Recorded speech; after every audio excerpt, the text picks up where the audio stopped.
আসসালামু আলাইকুম। কিভাবে ভেরি বারবার ব্যবহার না করে আমরা আমাদের কথাগুলোকে অ্যাডভান্স ওয়ার্ড দিয়ে আরো স্মার্ট বানাতে পারি। যেমন আমরা বেসিক ওয়ার্ডগুলো জানি, সাথে ভেরি বসিয়ে দিই।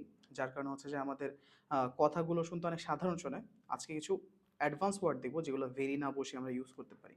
যেমন আমরা যখন ভেরি বিগ বুঝাই, মানে অনেক কিছু বড়, তখন এই জায়গায় আমরা ব্যবহার করতে পারি অ্যাডভান্স হিউজ শব্দটা, যেটার মানেও বিশাল। ভেরি স্মল মানে টাইনি, খুব ছোট। ভেরি গুড মানে এক্সিলেন্ট, চমৎকার। ভেরি ব্যাড, এখানে বসাতে পারি টেরিবল, মানে খুব খুব খারাপ অথবা ভয়ঙ্কর। ভেরি ফাস্ট মানে র্যাপিড, দ্রুত। ভেরি স্লো, স্লাগিশ, ধীর গতি। ভেরি হ্যাপি, এক্সট্যাটিক, অত্যন্ত আনন্দিত। ভেরি স্যাড, মিজারেবল, ভীষণ দুঃখিত। ভেরি অ্যাংরি, ফিউরিয়াস, প্রচণ্ড রাগান্বিত। ভেরি টায়ার্ড, এক্সস্টেড, অত্যন্ত ক্লান্ত। ভেরি হাংরি, স্টার্ভিং, ক্ষুধার্ত।